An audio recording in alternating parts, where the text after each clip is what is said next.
يا أيها الذين آمنوا ما لكم إذا قيل لكم انفروا في سبيل الله اثاقلتم إلى الأرض أرضيتم بالحياة الدنيا من الآخرة فما متاع الحياة الدنيا في الآخرة إلا قليل. Believers, what is amiss with you that when it is said to you, march forth in the cause of Allah, you cling heavily to the earth? Do you prefer the worldly life to the hereafter? Know well that all the enjoyment of this world in comparison with the hereafter is trivial. 38. From here begins the discourse, ayats 38 to 72, which was sent down at the time when the Prophet, peace be upon him, was engaged in making preparations for the campaign to Tabuk. 39. The enjoyment of the life of this world may imply two meanings. First, when you will find that the life in the hereafter is eternal and see that the good things and the provisions of enjoyment are countless, you will realize that the potential and the actual enjoyments of the temporary life of this world were nothing as compared with the blessings of that great kingdom. At that time you will regret why you deprived yourselves of this everlasting happiness and bliss for the sake of a very little and short-lived enjoyments of the mortal life of this world. Second, the goods of this worldly life are of no value in the hereafter, howsoever abundant they might be. You shall have to give up each and everything as soon as you breathe your last, for nothing of this world can go with you to the next world. Of course, you will get credit for what you sacrificed for the pleasure and love of Allah, and love of Islam. إلا تنفروا يعذبكم عذابا أليما ويستبدل قوما غيركم ولا تضروه شيئا والله على كل شيء قدير. If you do not march forth, Allah will chastise you grievously, and will replace you by another people, while you will in no way be able to harm him. Allah has power over everything. 40. A general rule of the Islamic conduct has been derived from, if you do not go forth, he will punish you with a painful punishment. When the Muslims are commanded to go to jihad by a public proclamation from their leader, it becomes an obligatory duty for those who are called upon to do jihad, whether they belong to any particular group or region. So much so that the faith of those who do not go for jihad without a genuine excuse becomes doubtful. But even in cases where the Muslims are called upon to go forth for jihad and there is no command for the compulsory enrollment of every able-bodied Muslim of a particular group or region, it is a religious duty, though not obligatory, and it shall be considered to have been performed even if only some Muslims go forth for it. 41. That is, Allah's work does not depend on you and will be accomplished only if you do it. It is Allah's grace and bounty that He is affording you the golden opportunity of serving the cause of His way. Therefore, if you miss this opportunity because of any foolish assumption, Allah will raise another people and bestow on them the opportunity and capability of doing His work, and you will be losers. إلا تنصروه فقد نصره الله إذ أخرجه الذين كفروا ثاني اثنين إذ هما في الغار إذ يقول لصاحبه لا تحزن إن الله معنا فأنزل الله سكينته عليه وأيده بجنود لم تروها وجعل كلمة الذين كفروا السفلى وكلمة الله هي العليا والله عزيز حكيم. It will matter little if you do not help the Prophet, for Allah surely helped him when the unbelievers drove him out of his home, and he was but one of the two when they were in the cave, and when he said to his companion, "Do not grieve, Allah is with us."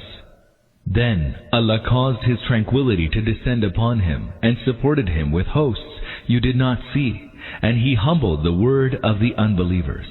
As for Allah's word, it is inherently uppermost. Allah is all-powerful, all-wise. 42. This refers to the occasion when the disbelievers had decided to assassinate the Prophet, peace be upon him, and the very night, fixed for his assassination, he had left Makkah for Al-Madinah. By that time most of the Muslims had migrated to Al-Madinah in twos and threes, and only a few helpless ones had remained behind in Makkah. As he was sure that he would be pursued, he took only Abu Bakr, may Allah be pleased with him, and went southward instead of following the northern route to Al-Madinah, and remained hidden in the Thor cave for 3 days. In the meantime the bloodthirsty enemies had begun to make a thorough search for him all around Makkah, and some of them reached the very mouth of the cave where he was hidden. On this critical occasion Abu Bakr, may Allah be pleased with him, naturally felt alarmed lest they should peep into the cave, and see them. But the Prophet, peace be upon him, remained as calm as before and reassured his companion, saying, do not grieve, indeed Allah is with us. انفروا خفافا وثقالا وجاهدوا بأموالكم وأنفسكم في سبيل الله ذلكم خير لكم إن كنتم تعلمون. March forth, whether light or heavy, and strive in the way of Allah with your belongings and your lives. That is best for you, if you only knew it. 43. The words, light-armed and heavy-armed have a very comprehensive meaning. When it is enjoined to march forth for jihad, you must go forth anyhow, whether you like it or not, whether you are in a state of prosperity or indigence, whether you are well-equipped or ill-equipped, whether the circumstances are favorable or adverse, whether you are young and healthy or old and weak. لو كان عرضا قريبا وسفرا قاصدا لاتبعوك ولكن بعدت عليهم الشقة وسيحلفون بالله لو استطعنا لخرجنا معكم يهلكون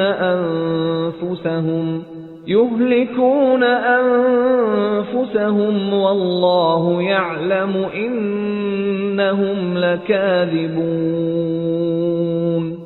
Were it a gain at hand or a short journey, they would have surely followed you, but the distance seemed too far to them. Still, they will swear by Allah, if only we could, we would surely have gone forth with you. They merely bring ruin upon themselves. Allah knows well that they are liars.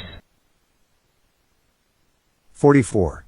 They felt the journey to Tabuk to be hard because they had to fight with the army of the great and powerful Roman Empire, because they had to journey in the scorching heat of the summer season of the desert, because there was a famine in the country and the new harvest on which they had pinned their hopes was ready for reaping.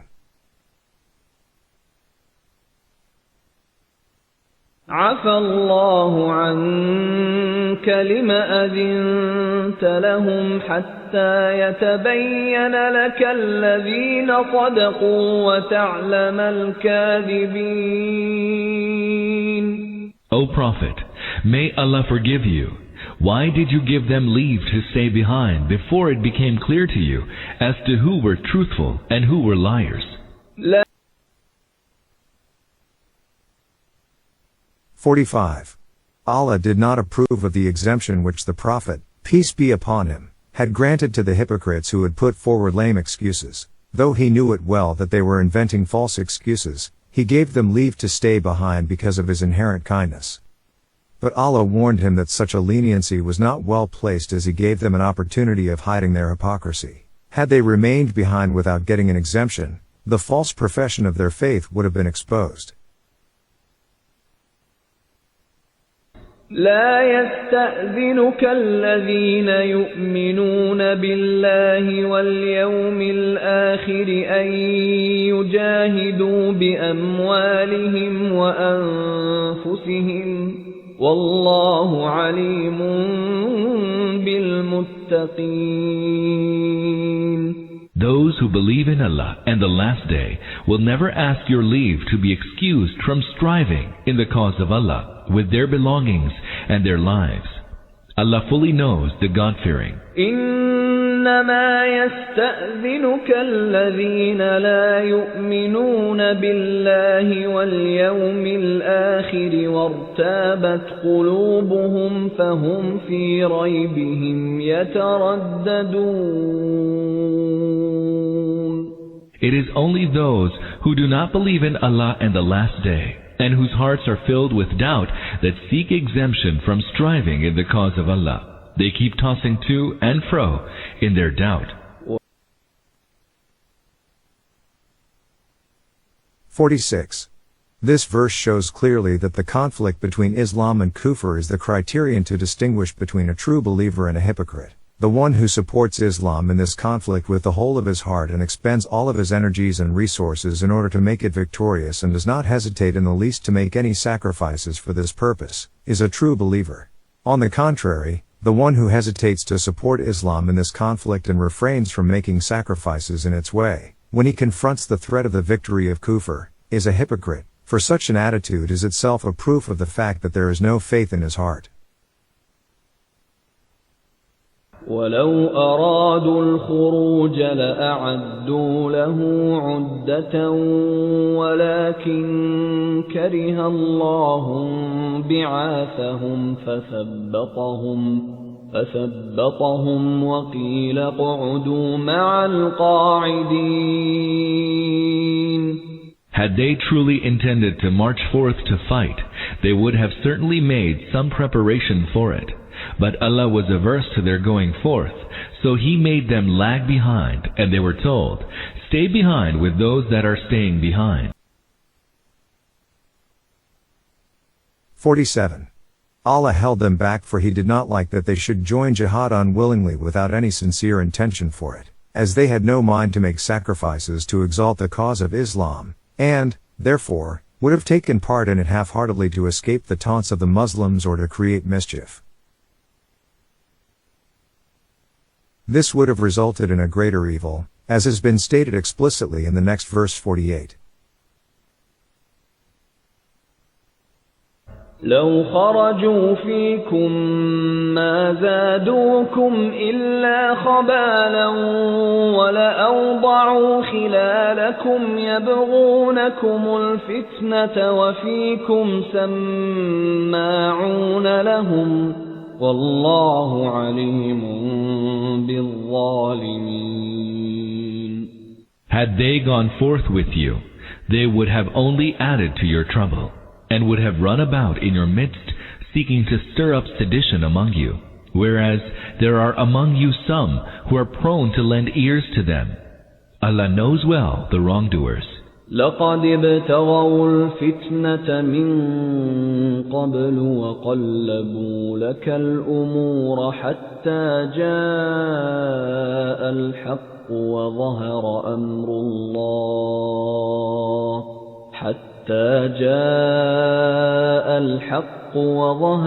أمر الله وهم كارهون. Surely, they sought even earlier to stir up sedition and turn things upside down to frustrate you until the truth came and the decree of Allah appeared. However hateful this may have been to them. وَمِنْهُمْ مَنْ يَقُولُ ائْذَنْ لِي وَلَا تَفْتِنِّي أَلَا فِي الْفِتْنَةِ سَقَطُوا وَإِنَّ جَهَنَّمَ لَمُحِيطَةٌ بِالْكَافِرِينَ. And among them is he who says, "Grant me leave to stay behind, and do not expose me to temptation." Lo, they have already fallen into temptation. Surely, hell encompasses the unbelievers. 48. Some of the hypocrites, who were requesting the Prophet, peace be upon him, to give them leave to stay behind on one pretext or the other, were so impudent that they were inventing excuses of a religious or moral nature for refraining from jihad in the way of Allah. One of these was Jad bin Qais, who, according to traditions, came to the Prophet, peace be upon him, and said, "I am a lover of beauty and my people know that I am very weak in regard to women. Therefore I am afraid to go forth lest the beauty of the Roman women should beguile me into sin. Therefore, do not put me into trial. 49. Though they wanted exemption, they had already fallen as a prey to the temptations of telling lies, of double dealings and hypocrisy. They deluded themselves that they would be considered pious people, if they would put forward the fear of temptations to avoid jihad, when, in fact, they had already fallen into the greatest possible temptation of refraining from jihad in the conflict between Islam and Kufr. 50. That is, such a show of piety has not taken them away from hell, nay, on the other hand, the same thing has caused them to be entangled in the clutches of hell. إن تصبك حسنة تسؤهم وإن تصبك مصيبة يقولوا قد أخذنا أمرنا من قبل ويتولوا وهم فرحون. If good fortune befalls you, it vexes them. And if an affliction befalls you, they turn away in jubilation and say, we have taken due care of our affairs in good time. قُل لَّن يُصِيبَنَا إِلَّا مَا كَتَبَ اللَّهُ لَنَا هُوَ مَوْلَانَا وَعَلَى اللَّهِ فَلْيَتَوَكَّلِ الْمُؤْمِنُونَ. Say, nothing will befall us except what Allah has decreed for us. He is our protector. Let the believers then put all their trust in Allah. 51. In this passage a demarcation has been made between the attitudes of a man of the world and of a man of God. Whatever the man of the world does, he does it to please his own self. He exults if he attains some worldly ends but feels utterly dejected if he fails to attain them. Besides, he depends entirely on his material resources for his success and feels encouraged if these are favorable, but loses heart if these are unfavorable. In contrast to the man of the world, whatever the man of God does, he does it to please him and trusts in him and not in his own powers nor in material resources. Therefore he is neither exultant over his success in the cause of Allah, nor loses heart by failure, for he believes that it is the will of God that is working in both the cases. Therefore he is neither disheartened by disasters nor is filled with conceit by successes. This is because he believes that both prosperity and adversity are from Allah and are nothing but a trial from him. Therefore his only worry is to do his best to come out successful in his test. Besides, as there are no worldly ends before him, he does not measure his success or failure by the achievement or failure of his ends. On the other hand, the only object before him is to sacrifice his life and wealth in the way of Allah, and he measures the success or failure of his efforts by the standard he achieves in the performance of this duty. Therefore if he is satisfied that he has done his best to perform this duty, he believes that he has come out successful by the grace of God, though he might not have been able to accomplish anything from the worldly point of view, for he believes that as Allah in whose cause he has expended his life and wealth will not let go waste the reward of his efforts. As he does not depend on the material resources only, he is neither grieved if they are unfavorable, nor feels exultant when these are favorable. His entire trust is in God who is the controller of all the resources. Therefore he goes on doing his duty even under the most unfavorable circumstances with the same courage and perseverance that is shown by the worldly people unfavorable circumstances alone. That is why Allah asked the Prophet, peace be upon him, to say to the hypocrites, there is a basic difference between you and us in regard to the conduct of affairs. We believe that both the good and the bad are from Allah, therefore the apparent result does not make us happy or sad. Moreover, we depend on Allah in our affairs and you depend on material resources, so we are content and happy in all circumstances. قُلْ هَلْ تَرَبَّصُونَ بِنَا إِلَّا إِحْدَى الْحُسْنَيَيْنِ وَنَحْنُ نَتَرَبَّصُ بِكُمْ أَن يُصِيبَكُمُ اللَّهُ بِعَذَابٍ مِّنْ عِندِهِ أَوْ بِأَيْدِينَا فَتَرَبَّصُوا إِنَّا مَعَكُمْ مُتَرَبِّصُونَ. Tell them, what you await to befall upon us is nothing but one of the two good things, and what we await for you is that Allah visit you with chastisement from Him, or chastise you at our hands. So continue waiting. We too shall wait with you. 52. This is the answer to those who, as usual, were not taking any part in the conflict between Islam and Kufr, but were very wisely watching it from a distance to see whether the Prophet, peace be upon him, and his companions would return victorious from Tabuk or would be totally destroyed by the powerful Roman army. They were told that either of the two results they were awaiting would be good for the Muslims, for it was obvious that it would be a good thing if they won victory. But even if they were killed in the way of Allah, it would be a success from their point of view, though not in the sight of the world, as the Muslim standard of measurement is different from that of the hypocrites and the like. A believer considers it a success if he sacrifices his life and wealth in the way of Allah, irrespective of whether he succeeds in conquering some country, or in establishing a government or not. According to him, the criterion of success or failure is whether he has extended or not all the powers of his body and soul, his head and his heart to elevate the word of Allah, though from the worldly point of view the result of his efforts might be nothing at all. قُلْ أَنفِقُوا طَوْعًا أَوْ كَرْهًا لَّن يُتَقَبَّلَ مِنكُمْ إِنَّكُمْ كُنتُمْ قَوْمًا فَاسِقِينَ.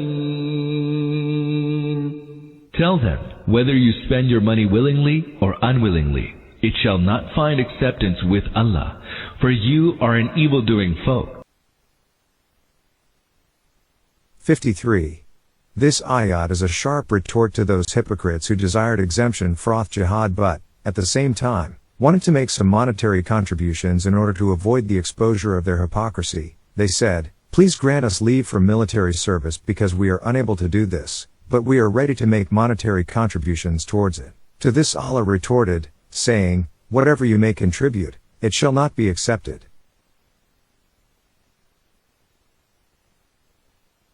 وَمَا مَنَعَهُمْ أَن تُقْبَلَ مِنْهُمْ نَفَقَاتُهُمْ إِلَّا أَنَّهُمْ كَفَرُوا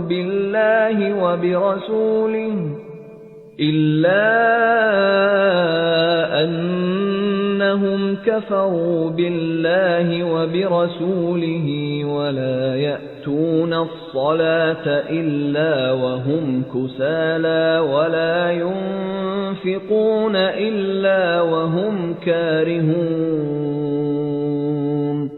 Nothing prevents that their expendings be accepted, except that they disbelieve in Allah and His Messenger, and whenever they come to the prayer, they do so lazily, and whenever they spend, they do so grudgingly.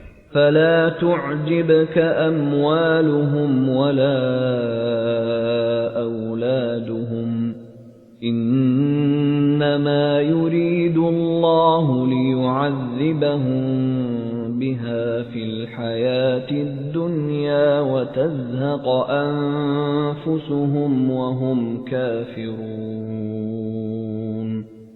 Let neither their riches nor their children excite your admiration. Allah only wants to chastise them through these things in the present life, and to cause them to die while they are unbelievers. 54. Allah only intends to punish them through them in the life of the world.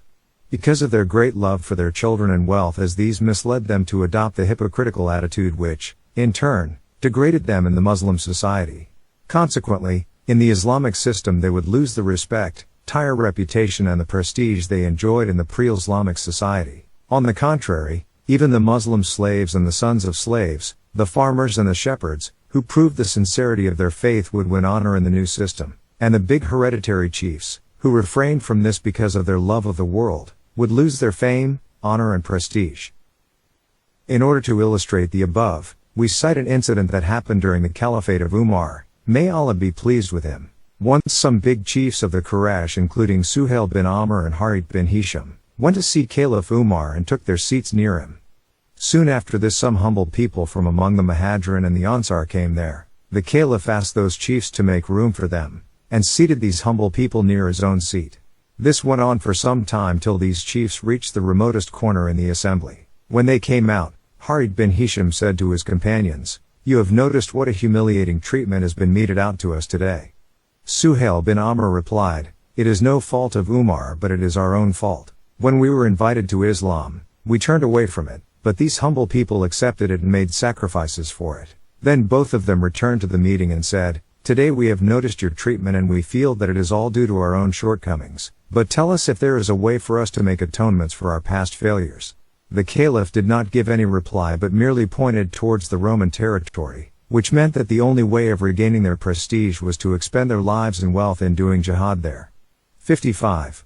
Their souls shall pass away while they are disbelievers, because of their hypocrisy, which would not let them attain sincere faith till they die. Thus after ruining their moral and spiritual lives in this world, they would leave it in the state of unbelief, which will ruin their lives in the hereafter in a far worse way.